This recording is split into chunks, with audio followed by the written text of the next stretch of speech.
बहुत बहुत स्वागत है दोस्तों आपका इस वीडियो के अंदर। मैं एडवोकेट विपुल आपके लिए वीडियो लेकर आया हूं चेक बाउंस यानी कि 138 नेगोशिएबल इंस्ट्रूमेंट के बारे में।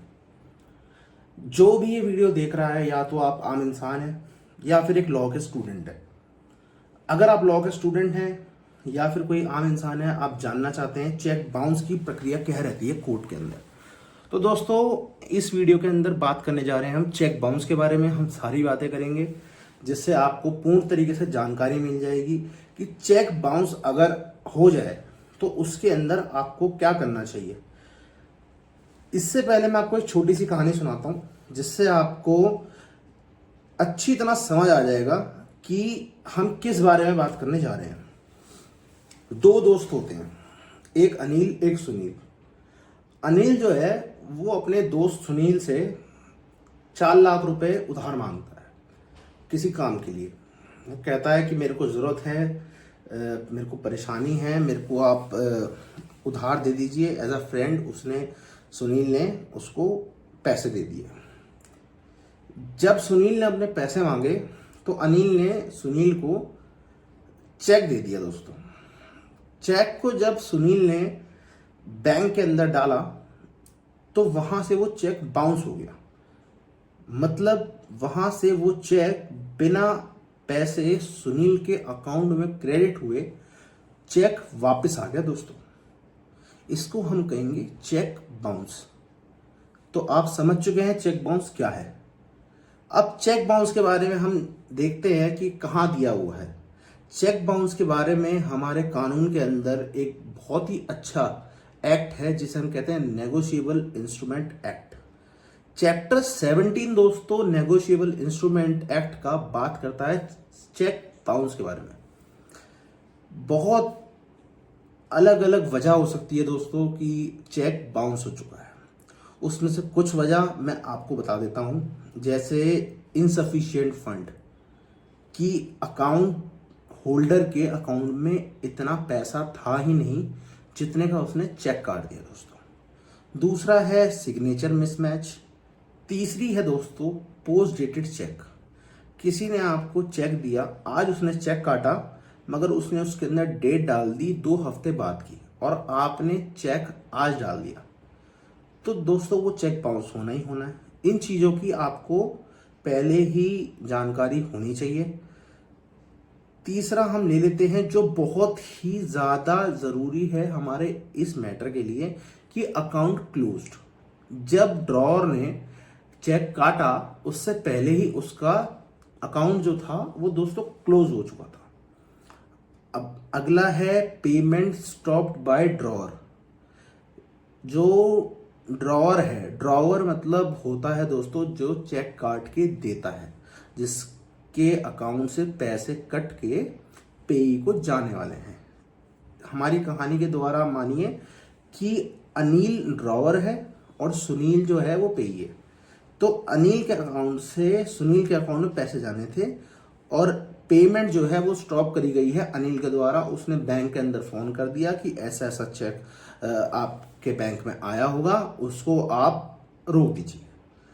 उसके बाद है दोस्तों फ्रोजन अकाउंट या इनसफिशिएंट फंड के बारे में तो हम बात कर ही चुके हैं, मगर मेन जो हमारे लिए इसके अंदर जो पॉइंट्स हैं वो हैं insufficient fund, signature mismatch, account close और एक हो गया पेमेंट स्टॉप बाय ड्रॉवर।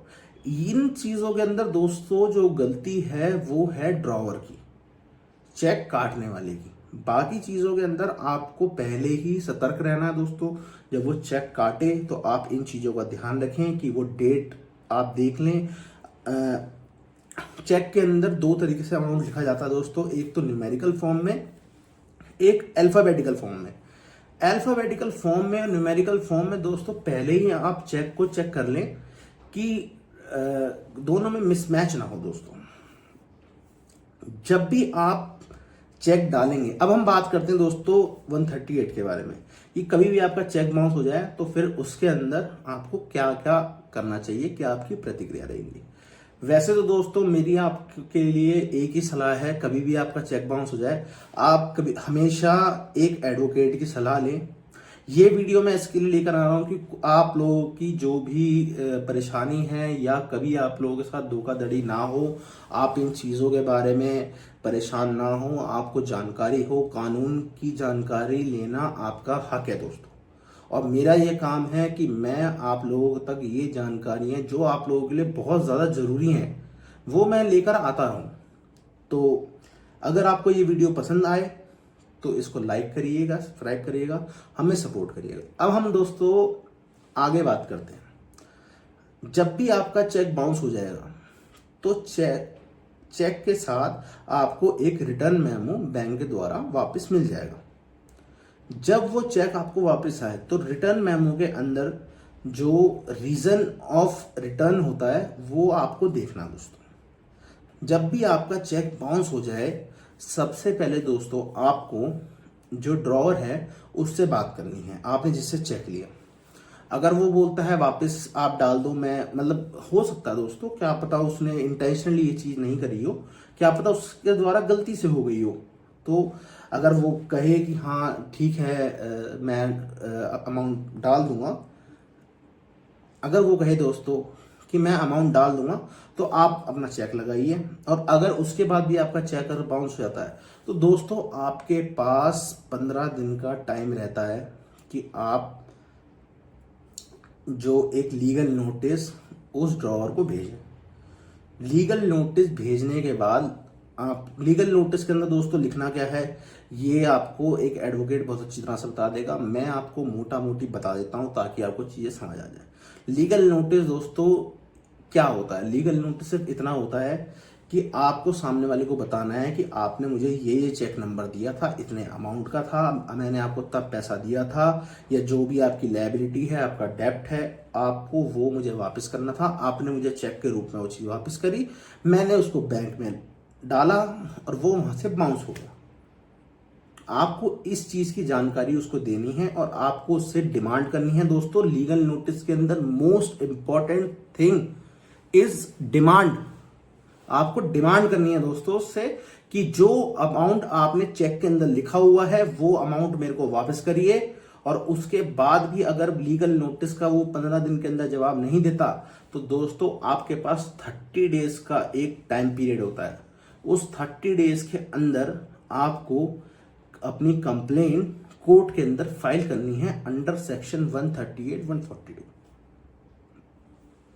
जब भी आप कंप्लेंट फाइल करेंगे दोस्तों तो कंप्लेंट के अंदर सबसे ज्यादा जरूरी है लीगल नोटिस और रिटर्न मेमो।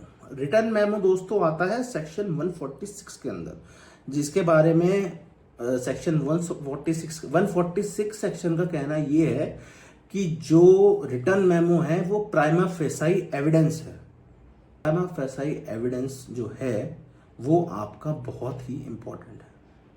138 नेगोशिएबल इंस्ट्रूमेंट एक क्रिमिनल प्रोसीडिंग है दोस्तों। उसके अंदर आपको अगर अपनी कंप्लेंट फाइल करानी है, आपको अपना मैटर चाहते हैं कि कोई प्रॉब्लम उसके अंदर ना आए, तो इसमें जो जो आपको कंडीशन दी गई है वो आपको फुलफिल करनी बहुत ज़रूरी है दोस्तों।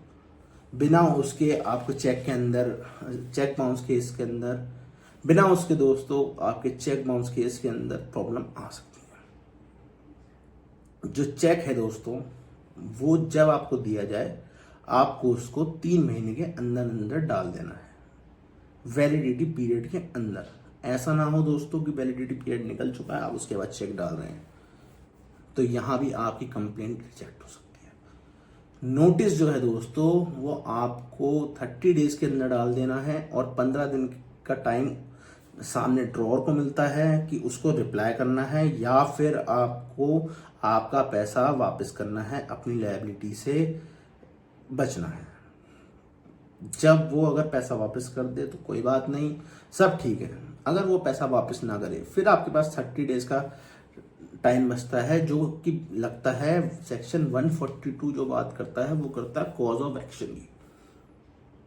कॉज ऑफ एक्शन दोस्तों जब आपका चेक बाउंस हो गया उस दिन से आपका cause of action firstly initiate हो गया। दूसरा कॉज ऑफ एक्शन होता है दोस्तों जब आप नोटिस भेजते हैं। नोटिस का ना तो ड्रॉवर ने रिप्लाई करा, ना उसने आपको पैसे दिए, तो वहां जो कॉज ऑफ एक्शन का सेकंड फेस है वो स्टार्ट हो जाता है दोस्तों। कभी भी दोस्तों आपका चेक बाउंस का केस चलेगा, वो हमेशा हमेशा या तो मेट्रोपॉलिटन मजिस्ट्रेट के यहाँ, या फिर जुडिशियल मजिस्ट्रेट जी के यहाँ, या फिर उनसे ऊपर ही लेगा। एमएम की कोर्ट से और जुडिशियल मजिस्ट्रेट साहब की कोर्ट से नीचे 138 का केस नहीं डलता दोस्तों। और जब भी आप ये चीज़ करें, हमेशा ध्यान रखें, आप कोर्ट को बताएं कि जो ड्रॉवर है उसकी लायबिलिटी क्या है। हमेशा उसकी लायबिलिटी को दोस्तों आपको मेंशन करना है कोर्ट के सामने। अमाउंट का जो ड्रॉवर था वो लायबल था दोस्तों। ये बात खत्म हुई दोस्तों 138 के बारे में। अगर आपके साथ कभी भी ऐसा होता है, कोई आपको चेक देता है किसी अमाउंट, ये दोस्तों हर चीज़ के लिए है। ये आपका बिजनेस डील्स के अंदर भी आता है, ये आपका प्राइवेट लोन के अंदर भी आता है, फ्रेंडली लोन के अंदर भी आता है। कभी भी कोई व्यक्ति होता है जो आपसे कुछ उधार ले लेता है या तो कुछ सामान ले लेता है, goods and all, otherwise he can ask for a friendly loan, तो उसके अंदर जब भी वो आपको चेक देगा तो वो लायबल रहता है दोस्तों 138 के अंडर, कि अगर उसका चेक बाउंस हुआ तो 138 का केस आप दोस्तों उस पर कभी भी कर सकते हैं। जैसे ही वो चेक बाउंस हो जाएगा, जो हमने प्रक्रिया आपको बता दी है उस प्रक्रिया के हिसाब से चलेंगे तो आपका जो कॉग्निजेंस है वो कोर्ट बिल्कुल लेगी दोस्तों। और आपको कभी भी परेशान नहीं होना है कि चेक बाउंस हो गया, अब हम क्या करें, अब हम कहाँ जाएं। हमेशा आपको एक वकील की सलाह लेनी बहुत ज़रूरी है दोस्तों। आपको अपने कानूनी हक जानने बहुत ज़्यादा ही ज़रूरी हैं, क्योंकि दोस्तों ये जो है ये क्रिमिनल ऑफेंस है। क्रिमिनल ऑफेंस के अंदर कोर्ट बहुत सोच समझ के बहुत चीज़ों को जांच पड़ताल करके ही कॉग्निजेंस लेता है। और उसके अंदर अगर आप ठीक हैं, अपनी जगह आपने सारी जो भी कंडीशन हैं वो दोस्तों आपने कंप्लीट करी हुई हैं, तो कोर्ट आपका साथ जरूर देगा। हमेशा भी आपको लीगल सलाह लेनी है तो अपने दोस्त एडवोकेट विपुल के चैनल पे आइए। आपको यहाँ पे हम अलग अलग कंडीशनल केसेस बताएंगे, जिसके अंदर आप रोज़मर्रा के जो केसेस आते हैं कोर्ट के अंदर, जिससे आम आदमी परेशान होता है, आम आदमी की ज़िंदगी में जो भी प्रॉब्लम्स आती हैं, हम उन लॉज के बारे में, उन केसेस के बारे में बात करने के लिए यहाँ हमेशा तैयार रहते हैं। दोस्तों अगर आपको वीडियो पसंद आई तो इस वीडियो को आप लाइक करें, सब्सक्राइब करें, शेयर करें, हमें सपोर्ट करें। हम ज़रूर ही ज़रूर आपके लिए और नई नई वीडियो लेकर आएंगे और आपको जानकारी ऐसे ही प्रोवाइड करते रहेंगे। थैंक यू दोस्तों।